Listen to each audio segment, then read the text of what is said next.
Bounded measurable function.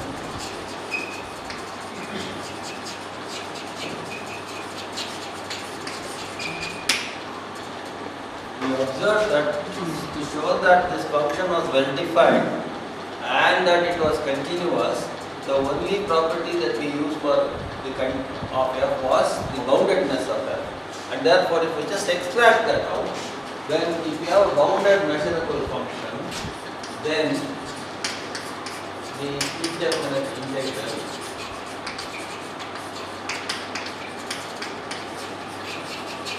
fx equal to integral a to fx dx. Again, one is true, well defined, and two is true, continuous in AB,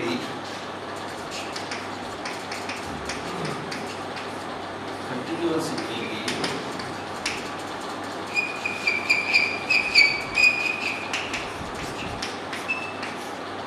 But now we are stuck. We have no control over this yet. Okay. So there the jump to here was much faster. We have to take very careful moves from here on. Okay. So here we get an additional thing. We got the notion of. So I will write it. Because of this, we get a little more than continuity, but we are not yet able to reach differentiability. Okay. So we go through two steps. First of all, we show that fx is absolutely continuous, the definition of which we saw last time.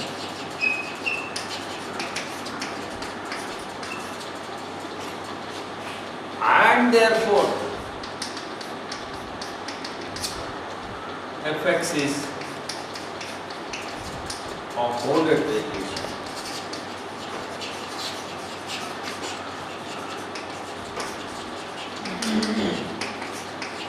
Now, and therefore is a lemma. Now we have to prove this lemma. So this we are not yet established. So there are several things that we see why we need to prove now. Lemma 1. Every function okay, so because of that we have this, and therefore here we don't need, because it is I will call it as, what shall I call it? 2 double prime. So all these now are valid here also, 2 prime and 2 double prime, because the continuous function is also bounded measurable.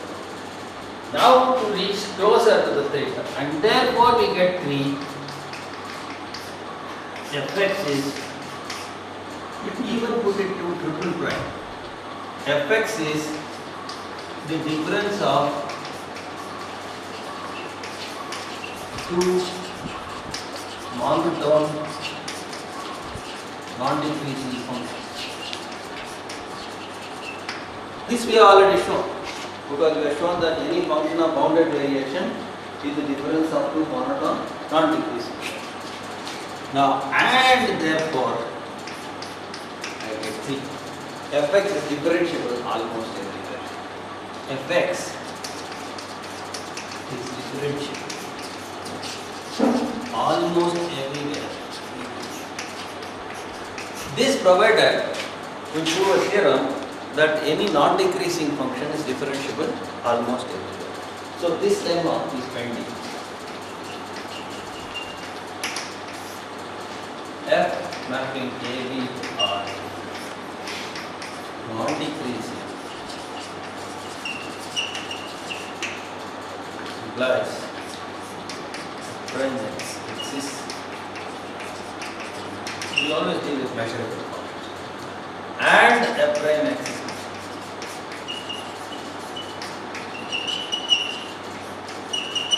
what is context is a measurable function. Not only the derivative exists almost everywhere, and the derivative is a measurable function. And therefore this derivative exists almost everywhere and is measurable. And provided we prove this lemma. So there is a lemma pending there. These are all the pending lemma that eventually we put together, and then we get this. So did we show 2 dash? Did we show 2 dash? What is 2 dash? Did I not prove it last time? Or not? Yes, we proved this. I'm not very sure whether I did it last time or not. So let's assume that we are not proving. The 2 dash is absolutely correct. So, okay, so therefore there is a lemma 0 that we have to prove. F bounded measurable complex effect.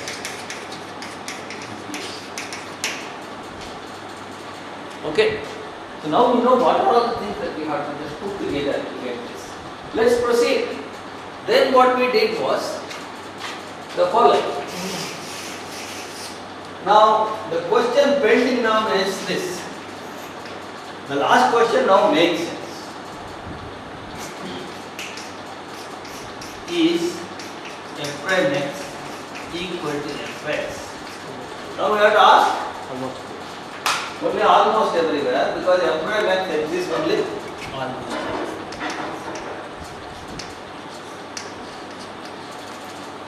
So f prime x is equal to fx almost. So let us look at this situation. So we will pull out whatever we have, pull it out as a separate theorem, and that is what is the extra thing that we will put. Okay.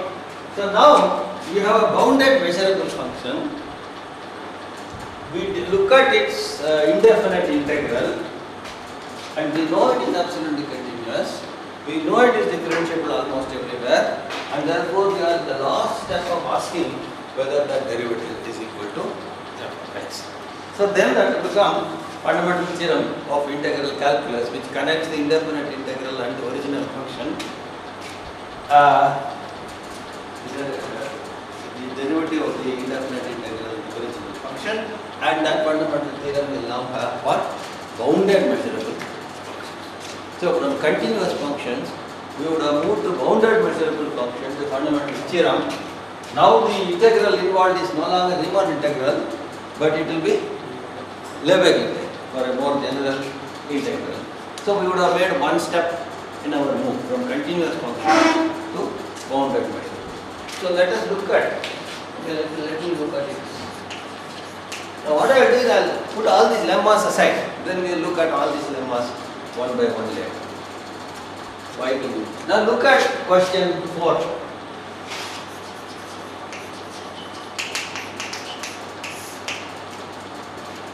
Okay, so what are the ingredients?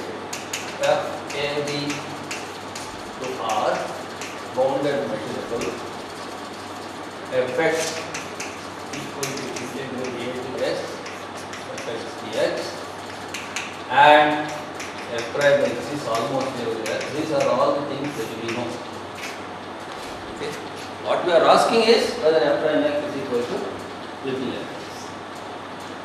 So now, we have to only look at those points where capital F is differentiable.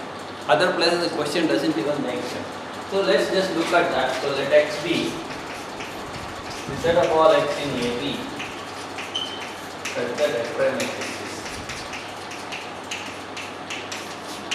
So what is the measure of x complement? Will be 0, because it is differentiable almost everywhere. This set, the complement of the set must be having measures. Okay. Now take any point x in this series. What do we know? We know f prime x exists. Now what does that mean? What is the definition of f prime x? You take the difference quotient and let the increment go to 0, that will go to 0. whatever increment we now choose. So fx plus x, fx plus an minus fx by an, limit n tending to this, will be equal to f prime x for any an tending to 0. If you choose any increment and then let n go to 0, because it converges for any increment x. So it will have a discrete sequence overall for that also it will go to f prime x. This is known to us. So now we are going to choose a very structure. It's enough to work with any n. So we can as well choose 1 by n. So therefore, fx plus 1 by n minus fx by 1 by n tends to f prime as n tends to 0. So we will call this function as some capital f prime x.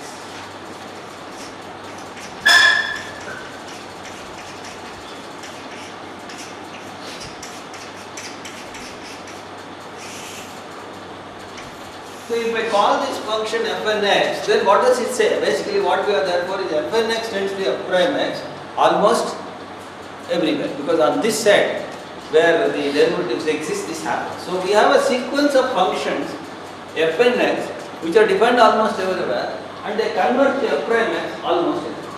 Okay, so we have fn x converging to f prime x almost everywhere. So then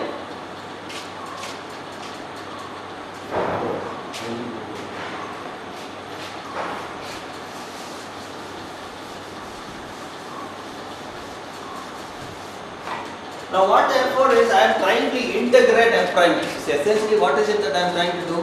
I am trying to integrate f prime x. Now I could have written that as the limit of this if some kind of a theorem which allows me to push the limit and the integration. Now it turns out these fellows are unbounded and therefore I can apply the bounded this theorem. What is mod fn x? First of all, what is fn x? It is n times that 1 by n. I will write it as n. What is fx plus 1 over n? By definition, that is a to x plus 1 over n x, right? Because fx is this. So fx plus 1 over n is a to x plus 1 over n minus fx, which means it is n integral x to x plus 1 over n. That's all that fn x is.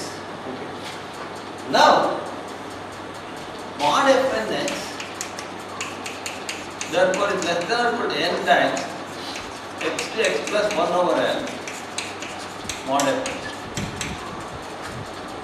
No, f is bounded. So I can pull out the k. So this is less than or equal to k times n times the length of the integrals interval which is 1 over n. Therefore, mod fn x is less than or equal to k. Okay, so you have a sequence of functions which converge to f prime x almost everywhere, and that sequence is bounded.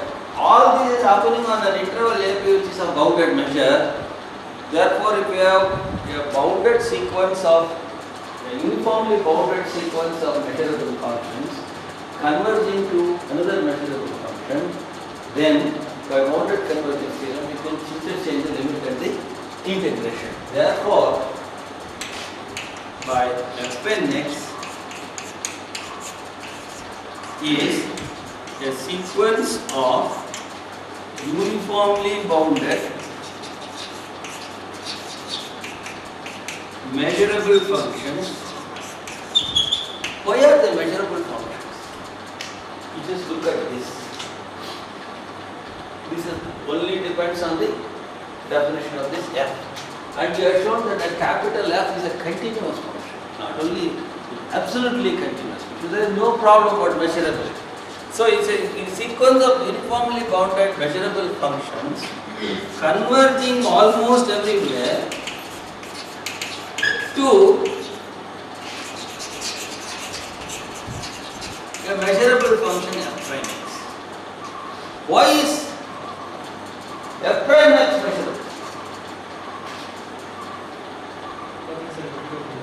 Because it is a limit of measurable function almost everywhere. It is the limit of measurable. Or if you want to look at it, there it is. It is the difference of two derivatives of non-decreasing functions. Each one of them is measurable. Difference in measurable function is measurable. So either way, you will get that measurability of f prime for the ask. So we have to complete on the finite interval AB.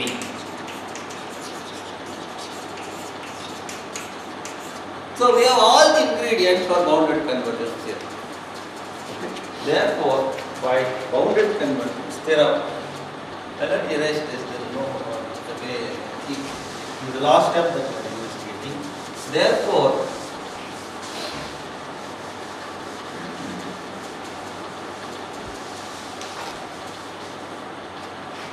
hence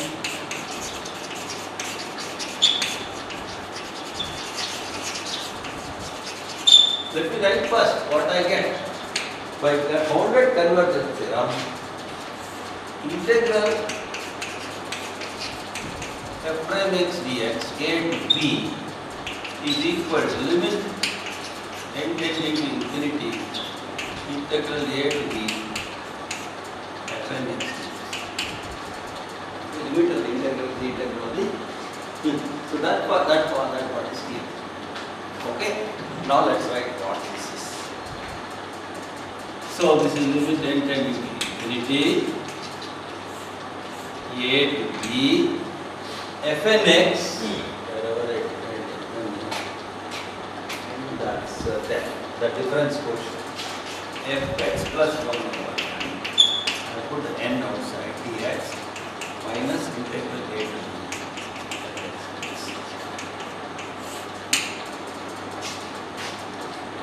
Now I have to use the fact that the Lebesgue measure is translation measure. Okay. Because we are taking it, the whole thing started with intervals, and if you move the interval bodily to some other place, its measure doesn't change. And that hereditary property goes through anything that you generated from that. So you can make a change of variables here and write it as n times, we put x plus 1 over n as some this thing, it will go from a plus 1 over n to b plus 1 over n fx dx minus a to b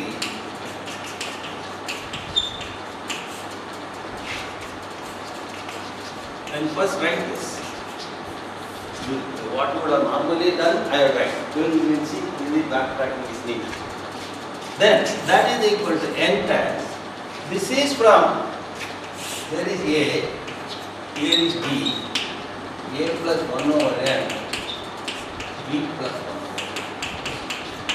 This integral is from here to here. From that I have to remove the integral from here to here. What do I get? This part is gone, this part is plus, this part is minus. So this is going to be integral b to b plus 1 over n. Fx dx minus, but n is common to both of them.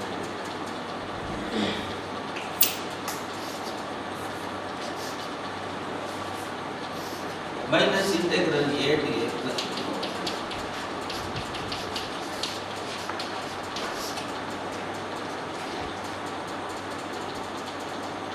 Okay, that is equal to what?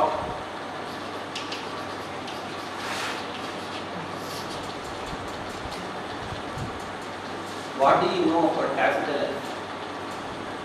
It is continuous.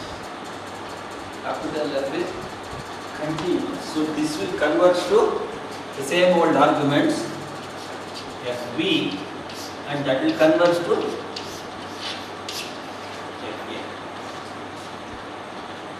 No limit anymore. That's it. So we got integral a to b f prime x dx is equal to Fb minus Fa, which is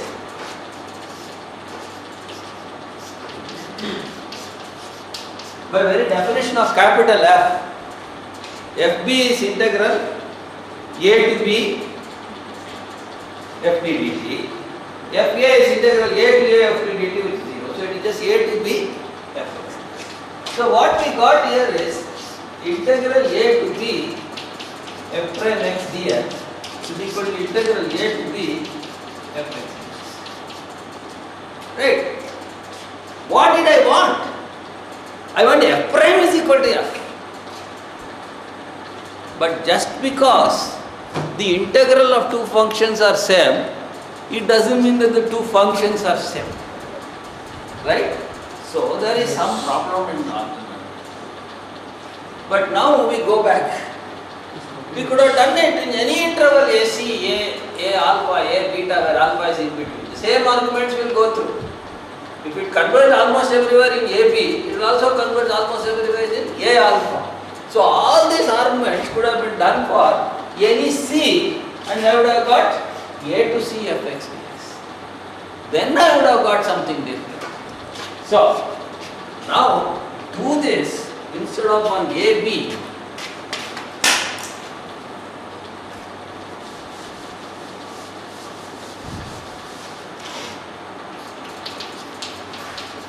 Instead of on AB, do this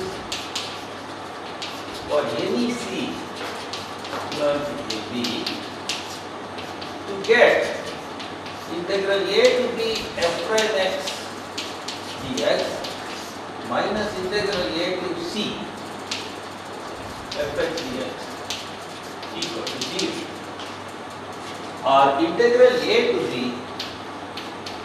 f prime x d minus fx.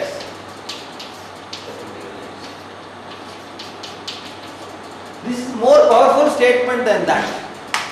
There we said only when you integrate between the two endpoints, the two integrals give the same. But it says now whatever partial integration you do, you are going to get the same answer. That's a much more powerful answer than because whatever happened, the two endpoints and the being the same doesn't mean that at every in-between stage you will get the same. Things may got completely knocked off and cancelled in between. Now, what can I say? I want to conclude therefore, if I have an integral which is such that, if I have a function on AB such that every partial integral is 0, then the function must be 0. Then I am done. So if I have a lemma,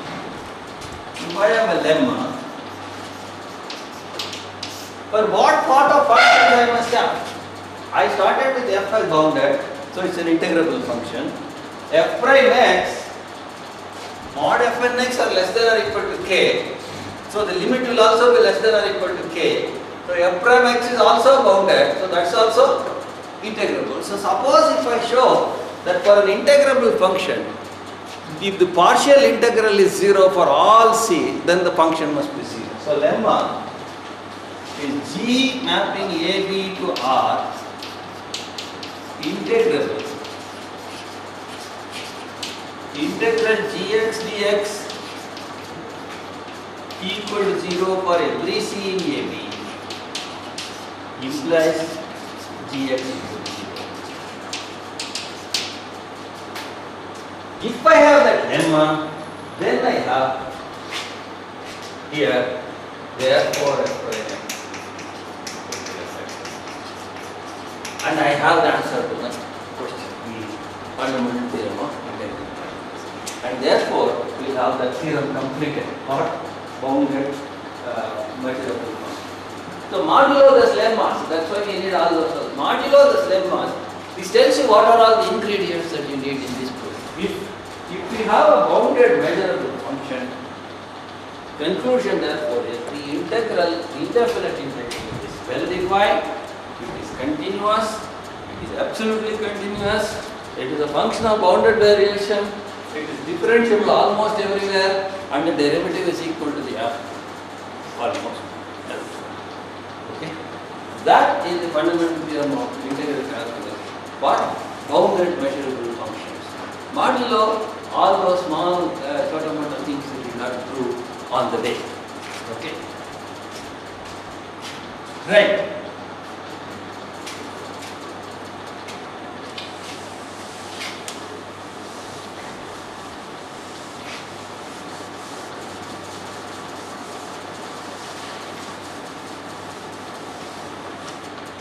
Now somebody note all these lemmas. These are all not true. So somebody is good enough to remember these things and put it in a sheet of paper and give it to me, or send me an email. The next class I will do all these lemmas. So I don't know, like you pointed out, perhaps I didn't do the absolute continuity of the capital effects last time. So right. Okay. So now we have now moved one step from the theorem on the fundamental theorem of integral calculus to continuous function and Riemann integrals. Now we have a much better theorem for bounded measurable functions, even if you have lemma integral. Where do you move from here on? Next to the general function, not necessarily bounded measure. As I pointed out last time, in all these moves from bounded measurable function to the general case is always to the non-negative function, because any general function is split into the positive and the negative part, each of which is non-negative. So the next stage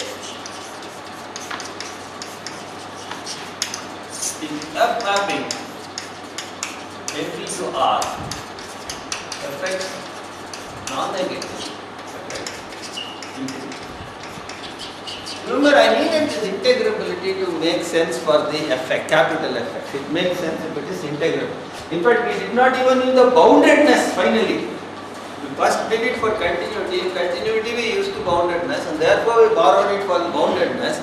But now we'll see it is not even the boundedness that we use, it is only the integrability that we use. So fx equal to integral a to x fx dx implies mod fx is less than or equal to a to x mod fx dx, which is less than or equal to a to d mod fx dx, and therefore if I assume this to be finite, the fx is valid. So therefore if you assume f integral, then fx is valid.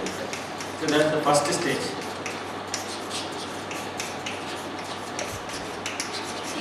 The integral, definite integral is well defined. There is no problem about it.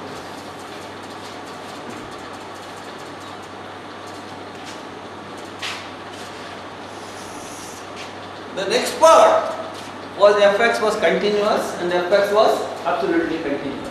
It's enough if I show absolutely continuous. Automatically continuity is implied. So the next question is fx absolutely continuous?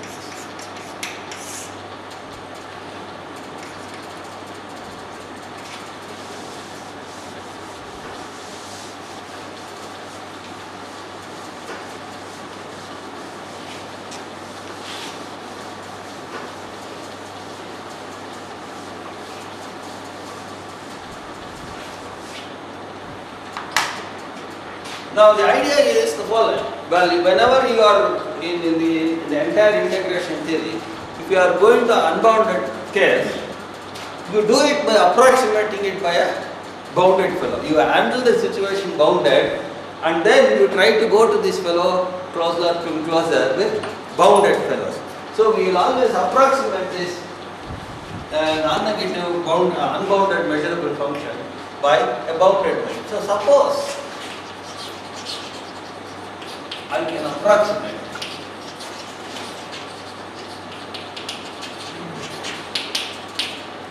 fx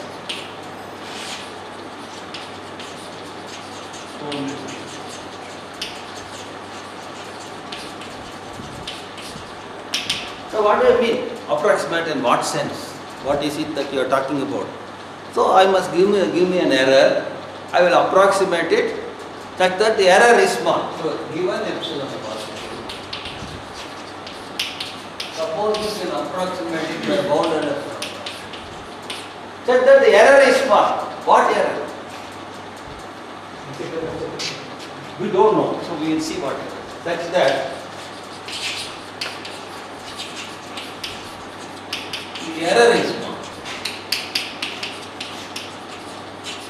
you talk about point-wise error or average error, mean error, mean error, what is it that we are talking? Which error we want to control? Well, ideal thing would have been do it in such a way that whatever you want to do works. But I want just that minimum that required for me to proceed. Okay. Suppose this is possible. Then find an epsilon x such that now you always approximate an unbounded function from below. Okay, because that fellow sitting on top, you could have gone to infinity, so there is no way you could come to him from above. So it's always safer to approximate it. Fx less than x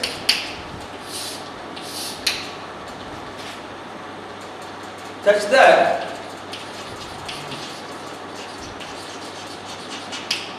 error is less than epsilon. Okay, error is less than some epsilon 1. I don't know what epsilon 1 is.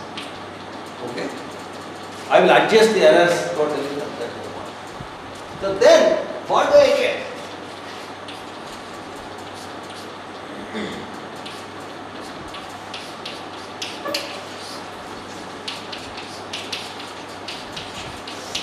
This is what I want to handle. What I want to handle is this indefinite integral. But I don't know how to handle it. So I know how to handle the bounded case. So I will go to that bounded fellow. So I will somehow want to bring in that f epsilon x dx. And so what I will do is I will subtract that.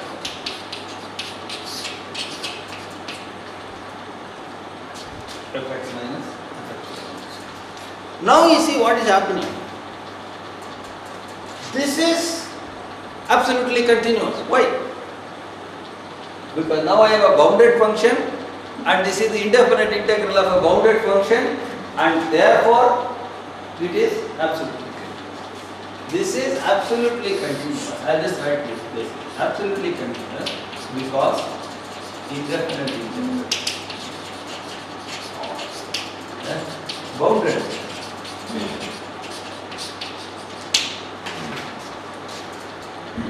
And therefore this can be controlled. Okay, essentially what it says is this can be controlled. The whole, if you take fxj minus fxj prime, it involves this fxj minus fxj prime and so on. And this can also be, if I can control that, then I am done. So the error I want is this integral to be small. Suppose my error means integral fx.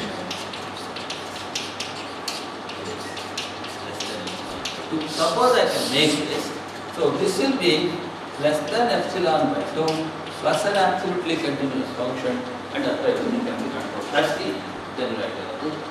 And therefore this is. So therefore what it's, or in other words, if you can make this error as epsilon by 3, exactly equal to epsilon by 3, then you have a constant function from and an absolutely continuous function. And sum of two absolute continuous functions. Whatever way you want to do it, you can do it. So therefore, the idea is, I have one thing which can be controlled because it is absolutely continuous. And the other thing is a priori controlled by epsilon. And therefore, total will be controlled. And therefore, fx will be understood. Therefore, fx is the epsilon, remaining epsilon delta I will skip. So therefore, that is. Given an epsilon greater than 0, can I find a non-negative bounded measurable function f epsilon x such that this error can be made small?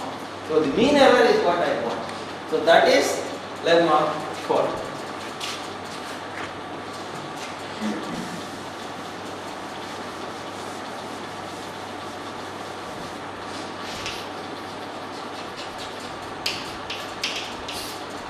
F mapping A B to R, F greater than 0, F integral, but that's no, I am not using it. There it implies there exists for every epsilon greater than 0, I am using integral. There exists a non-negative bounded measurable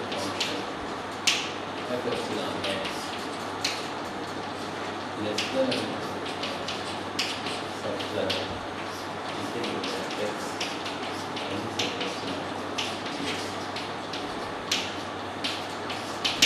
can control it anyway. Okay, that is the next. So if that lemma is there, and I have the answer to this question. Okay, so what do we have therefore?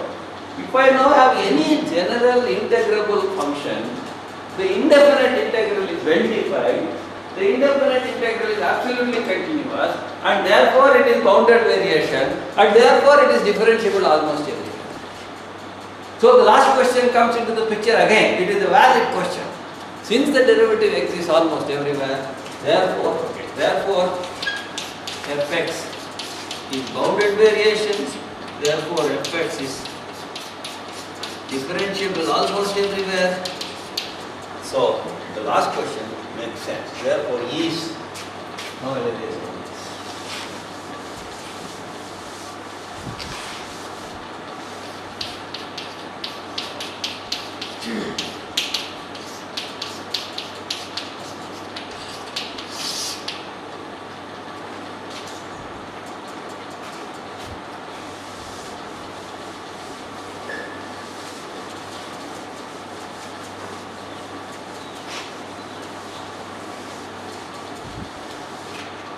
So suppose the answer is yes, then we have fundamental theorem for general integrable function. So final theorem will be, not yet, at least for non-negative. If fx is a non-negative integrable function, then etc.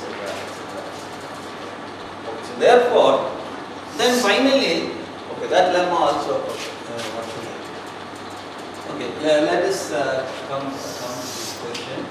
That will be lemma 5.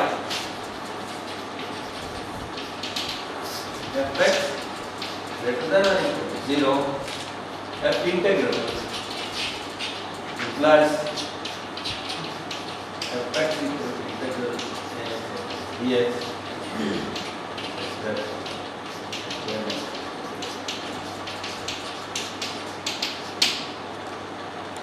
Okay, so therefore we have the fundamental theorem of integral calculus for non-negative measurable functions even if they are unbounded. Now the general one, next last stage. General integral functions.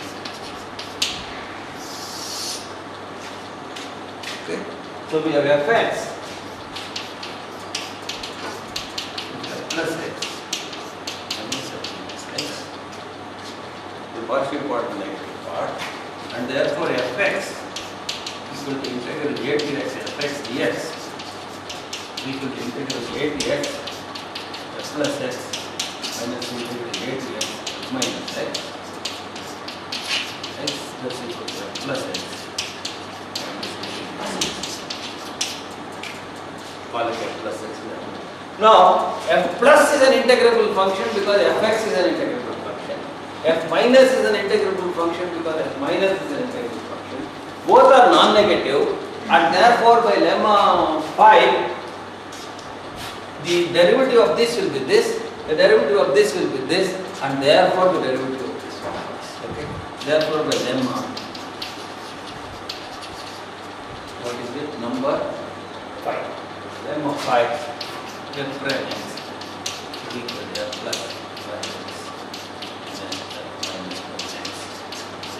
x, which is equal to f plus x minus x is equal to lemma 5, and which is just okay, and hence the fundamental theorem. Okay, so therefore, what is the final theorem? F mapping A B to R integral implies fx x dx. It is well defined.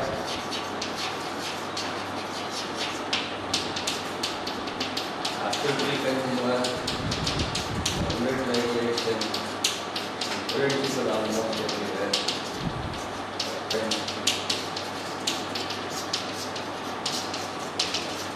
That is fundamental. Okay? So to achieve that, but this is a very standard procedure in Banjari theory. You first look at continuous things, which is the easiest measurable function you can do.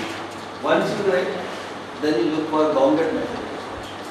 Once you look for bounded measurable functions, you always look for non-negative general functions. And how do you go from bounded to non-negative general functions?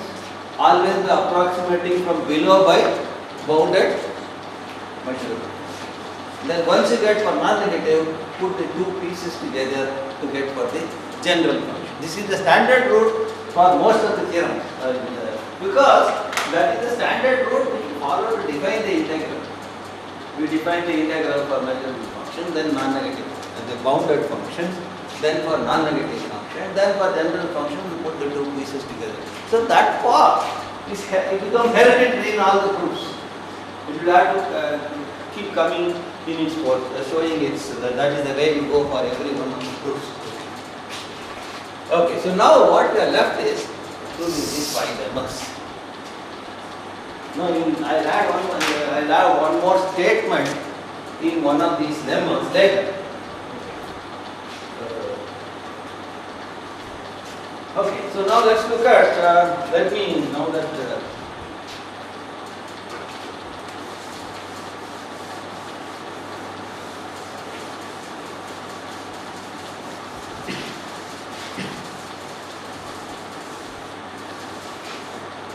so differentiating an integral and saying that what I get is integrand is not just cakewalk.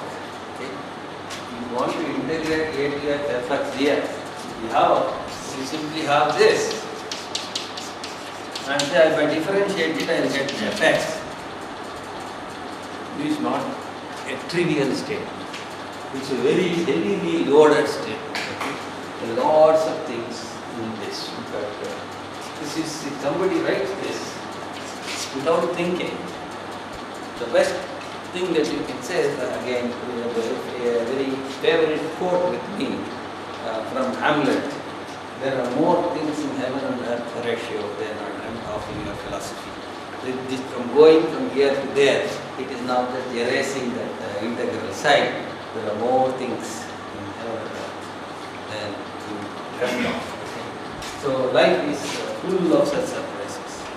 What looks like obvious is not obvious. Sometimes what looks like not obvious is obvious. Okay, so now let me finish off some of these simpler first and keep the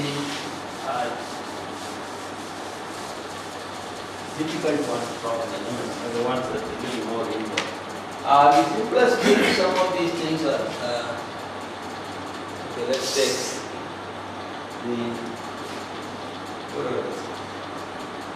this is the fundamental thing. Finally it all boils down to the non-decreasing function. Okay, so this will be the fundamental thing which I will come to here. So that will be a foundation lemma. The foundation lemma for non-decreasing function will be there eventually. One of those intermediate steps is set by usual argument. Limit n times infinity, n times integral. I didn't get it. See, I had this moment. You are very simple. Limit n times infinity, N times c to c plus 1 over n, capital Fx dx, minus n times c to c, a to a plus 1 over n, right? And this is what I said is this is equal to fc and this is equal to fa. This is what is the problem. Why it is fc and why it is fa? Because f is continuous. So if you have a continuous function g, then it is just that is what you are asking me about. gx dx for any alpha plus h 1 over h limit is to 0 g is g is continuous in E. I think I did this essentially last time, but I was clumsy in my notation as you pointed out, so I probably go back to this. So G is continuous. Therefore, G is continuous.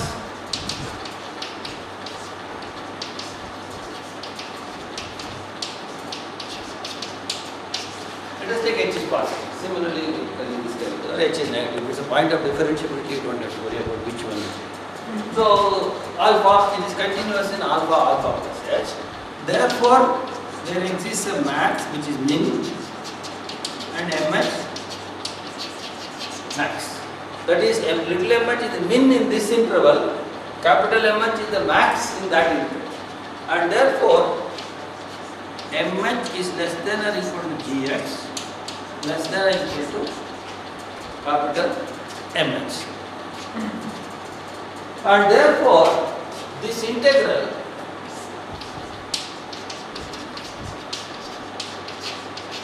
is less than or equal to mh times 1. Is less than or equal to mh, that's all. Okay? And greater than or equal to capital mh. Right? Now, since G is a continuous function, any value between little mh and mh is attained. Okay? Therefore, there exists a xi h which belongs to alpha plus h such that G of xi h is equal to this.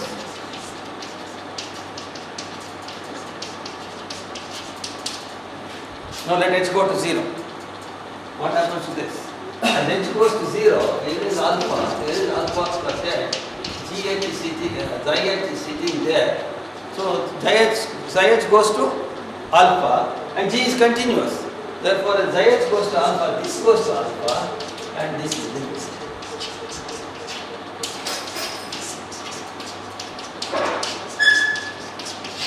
Okay. And that's what I applied it to this continuous function fx. And therefore it is fc and the limit. Is that okay? So for a continuous function, these are all very easy. It's there because the power of the properties of a continuous function are close bounded interval, bounded, intermediate value property, all it attains its maximum, minimum. All these things come into play and it can be easily got. And what?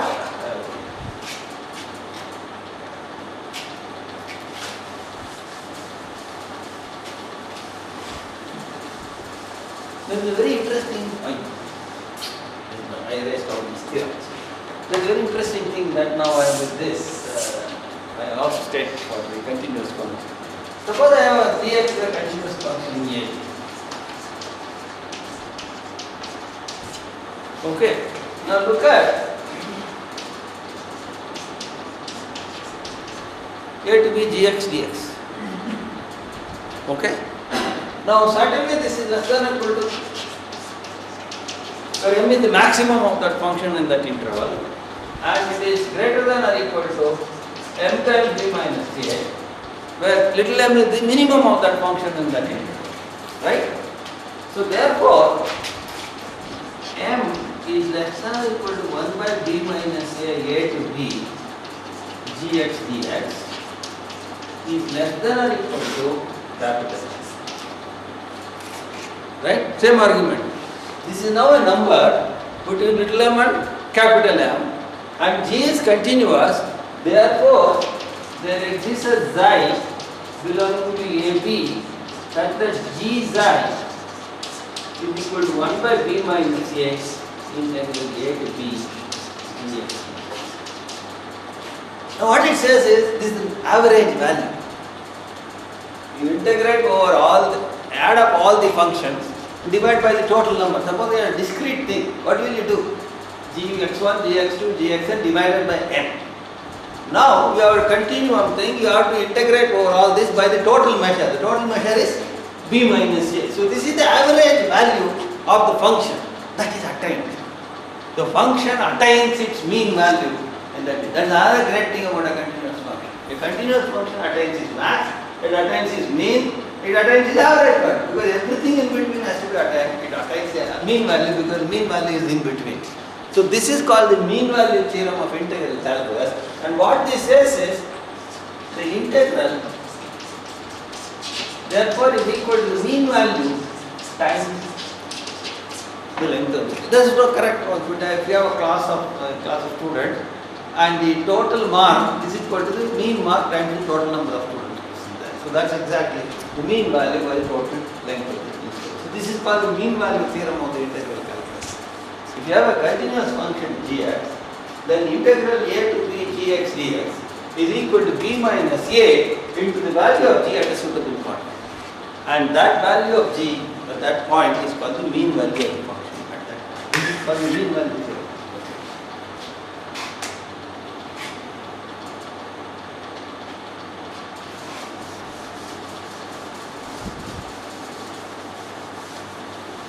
So at last step I can understand. Which step? Which step? Previous one. Huh? Previous one. Previous. Yeah. Yes. This number, this is a number.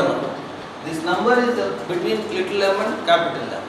And g is continuous. It attains all the values between the maximum and the minimum. So this value it must have attained at some point. That's it. That's the beauty of that continuous function, that intermediate value property. Keeps on coming. That's the fact that the image of a connected set of a continuous function under a connected set of a couple. That's a very crucial property for calculus. It adds a lot of value to the behavior. Is that clear?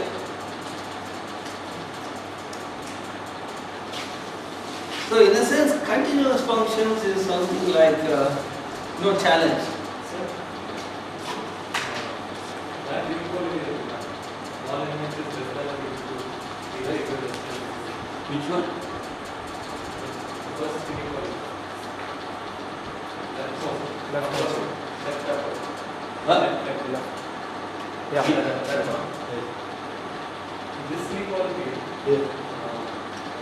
this small m and capital M are a function of x. Exactly. So But even that doesn't matter. if you take the What is this? But this statement is right?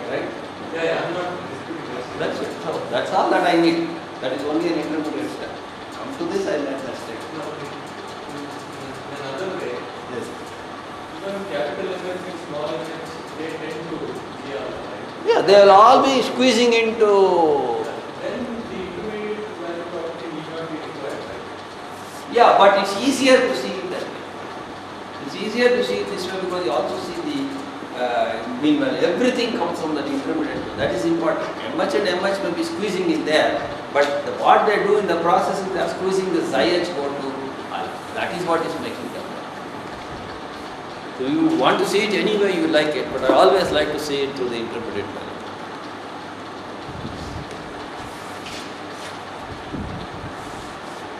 Okay, so where are we?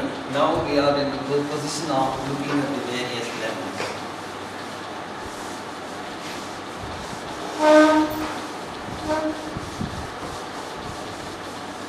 Now let me first tackle this problem of approximation. That was what was called lemma 4. Lemma 4 was F mapping AB to R. F greater than or equal to, then for every epsilon positive, there is this and epsilon non-negative measurable such that integral A to B F times epsilon x. This is what our lemma 4 was. I remember what lemma 5 was. I'm nothing that I had a teacher, a Chinese teacher, Chao, and I learned probability theory from him. And his accent was so difficult to understand. Very Chinese. He didn't even know what he was talking. And he used used to write also very bad.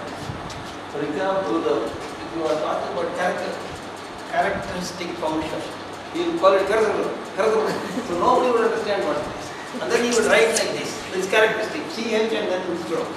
So once something I asked him, how did you get that? Some inequality and that. He looked at it for 2 minutes and said, if you can tell me what I wrote there, I can tell you how I got it.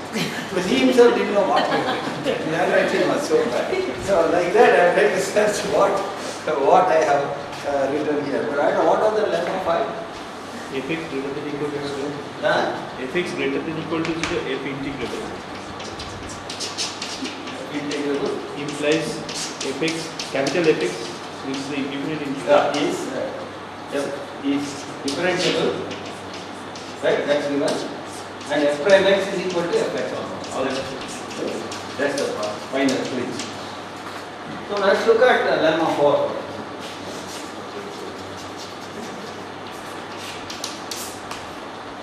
Okay. This approximation is standard. This is always invariably this work. Sometimes you have to do a little more than that. What we do is, if fx is bounded, there is nothing to prove. Because you can take f epsilon x to be equal to fx itself. So the only question arises when fx. So if fx is bounded, then and j.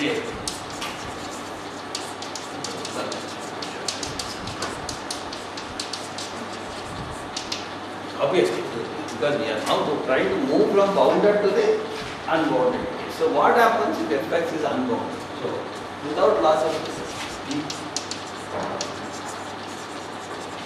assume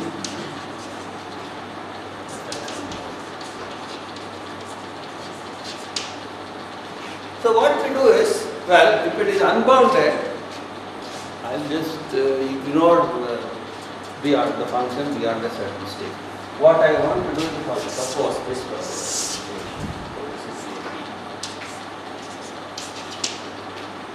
then the function is going off. So what I will do is, I will put a stage. Now as long as the function lies within this line, I will take it to between that. If it goes beyond it, I will just put a filter there and just block that function as though that did not exist. So what does that mean? What I do is, I define for each n fn x to be equal to fx if 0 less than fx less than 10. That is, if it is below that level. And if it goes above that level, I will just take that level itself is this. Take it to be m if it is greater than equal. Okay. So I said, you may go anywhere I want, but I am not going to bother to follow you beyond this stage. I am taking up several observers to follow this function.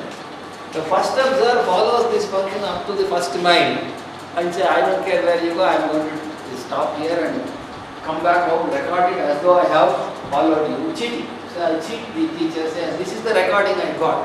Many a times in the Senate, a couple of times in the Senate, there were very interesting discussions about PhD thesis and questioning the data that is in there, whether the real or whether it is cheated. This happens particularly in the ecological sciences. The people said, I went to the forest and got the data. Now the question is whether the fellow really went to the forest or just put up some data and saying there were so many animals there, so many these things there, and so on and so forth. So there are some very serious cases that came up. At least 1 or 2 cases I know, very serious discussions, allegations were made. So this F1 is my first student, F2 is little better, it goes up to the second mile and comes back, third one follows up to the third mile and comes back, so nth fellow goes up to the nth mile and comes back. Now, what is this? I can write fn x as fx and the characteristic function of I will call it an plus n times the characteristic function of bn. What is an? An is the set of all x such that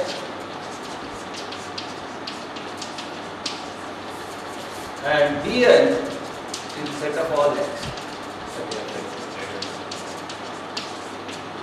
Now both are measurable because fx is measurable. So these fellows are all measurable functions. Fx is given to be measurable. So the product of two measurable functions is measurable and the sum of two measurable functions is measurable. Therefore, what all we get? Fnx is measurable. First thing is Fnx is measurable.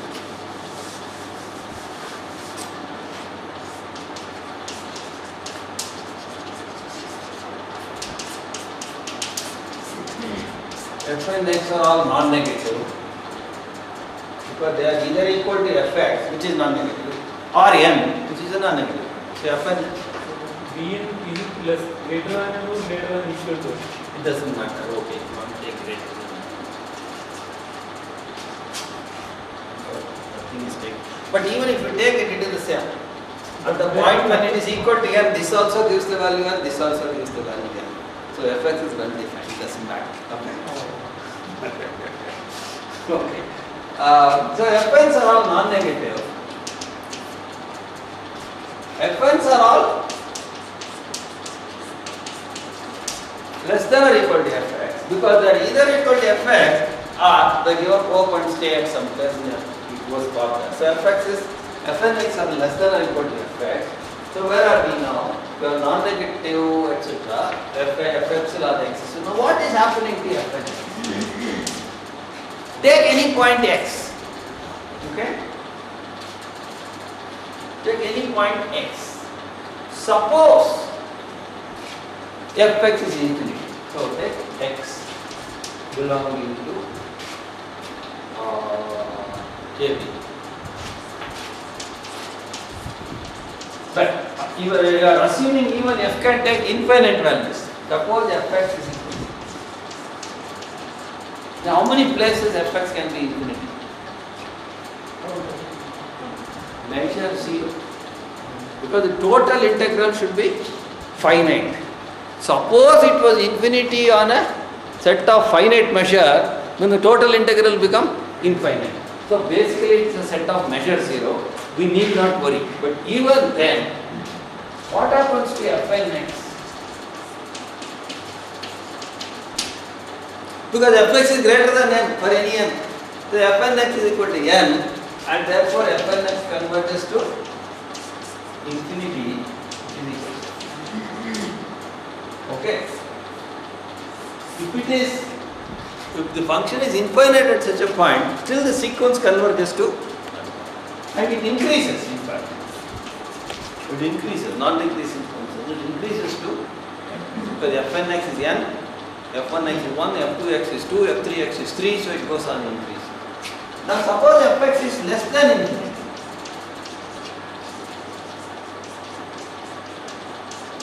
Suppose x is such that fx is less than infinity. Then what happens? Beyond a certain stage, fnx will be equal to, beyond a certain stage,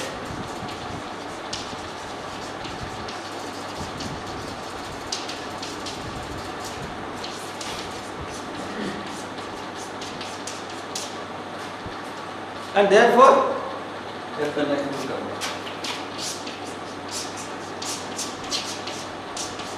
Therefore, whatever happens, this is a sequence which converges to fx. Okay, therefore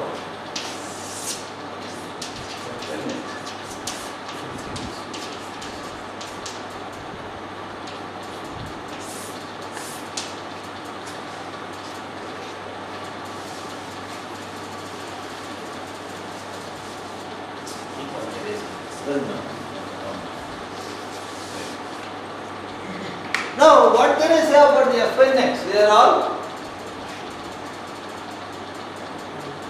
for each n. Okay, let me write it here. For each n, fnx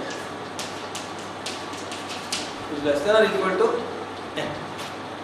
Therefore, there are bounded functions for each n. Bounded and therefore Fnx is if we have a bounded function on a finite interval, it is an integral with finite. So all the fellows involved here are now integrable functions. Fnx are integrable, fx is given to be integrable, and we are talking about only integrable.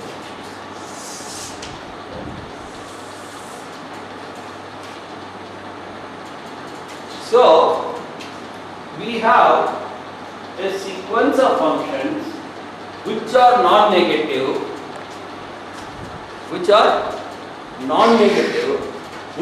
non-decreasing, because Fnx is less than or equal to Fn plus 1x for every x. Okay, by very structure, by the very definition of this. Non-decreasing sequence of non-negative functions. The limit can be, integral can be exchanged. Therefore, Fnx is a non-decreasing sequence of non-negative functions converging to Fx. Therefore, by monotone convergence theorem, MCT, LMCT, monotone convergence theorem, integral a to b fx dx is equal to limit n tends to infinity a to b.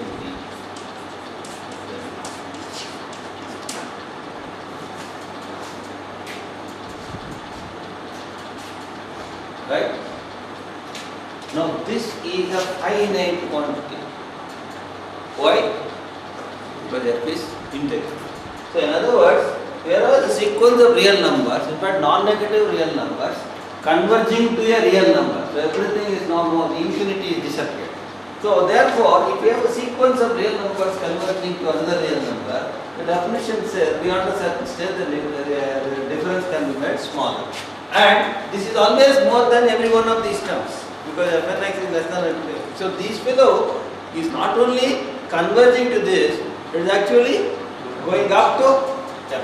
Therefore, given epsilon on positive, there exists an n epsilon such that integral fx dx minus integral fnx dx is less than 8. These all are constants. All are constants. Integral a to b fx minus fn. And that is here you want. You take fn epsilon x to be your f epsilon x. Therefore, a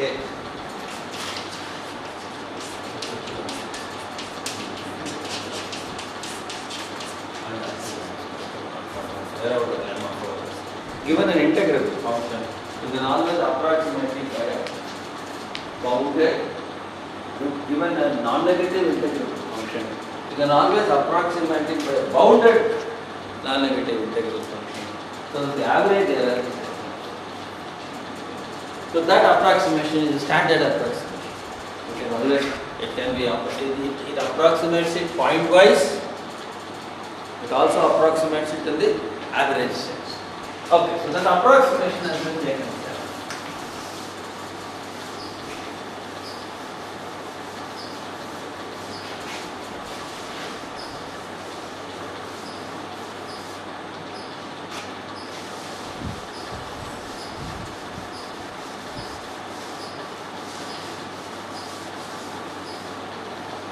Now let's look at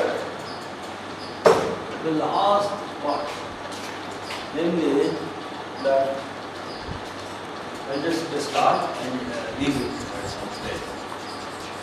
So out of these 5 lemmas, I have proved only 4 now. Now lemma 4, 1, 2, 3, 5 are pending. So now let us just look at lemma 1. What is our problem? We have f integrable, non-negative, right? Non-negative, then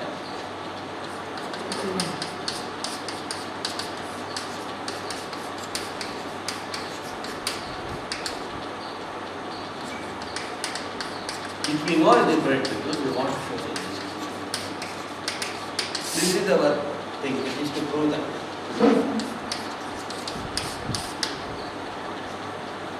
Okay, so actually we are now that is the last stage, last but one stage of the fundamental theorem. The last stage is to prove a general function by putting two positive things together.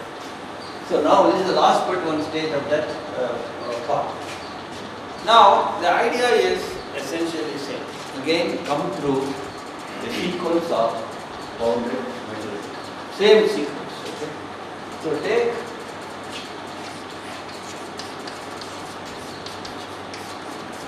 experiment.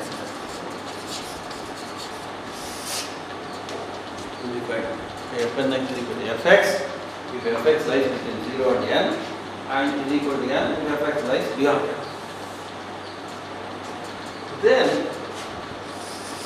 look at, we are interested in a to x fx dx, right?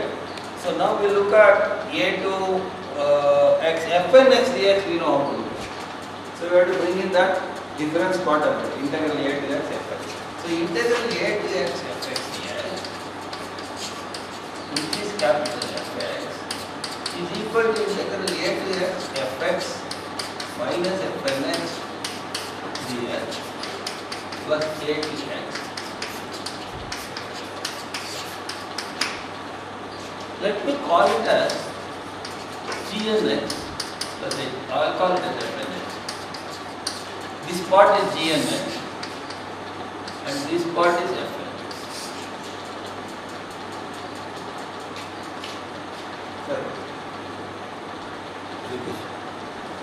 The previous construction, yes, that would go through for separability of integral function. Can we say the space of integral function? In the space of integrable functions, bounded functions are there. In the L1 now, what you have shown is, in the case of, if you take non-negative measurable integrable function, I can approximate it by a bounded non-negative measurable function within any error, average error. Now let's say that we can put these two things together and say that given any integrable function, I can approximate it by bounded function with the error less than epsilon. So therefore, what it says is not separability. It says that the bounded measurable functions are dense in L1, in the L1 now. That's all it says.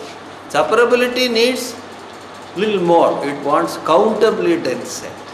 Bounded functions are not countably dense. They are not countable. They are uncountable. So you have to go from bounded then to continuous function. The expenses are dependent on it. That's what it Huh? is. It will not be the same set of expenses. Yeah, it will not be said. Each fx will ask for some fx. So therefore, the bounded measurable functions. Yes, it is true that the bounded measurable functions form a dense set in the L1 sense. But then that's not countable. At least we know one dense set. We want to know whether a little better we can do and we start looking at it. But that is the whole, again it's the ball game, we start from the other. See, what we have is the whole thing started with simple functions. Because if you look at the ball game that we played with integrals, the whole ball game started with simple functions. Okay. Now what did simple functions start with? So let me stop here and give you a general reply to this. What did simple step function start with? The characteristic function. Simply putting a few characteristic functions together. So at the base of all these things is this characteristic function. Right? So characteristic function, let us say the finite measures. The set is infinite measure, the whole ball game is over because you get integral as infinity. Right? So we are talking about integrable functions. So I would like to start from characteristic functions of finite measures. Okay.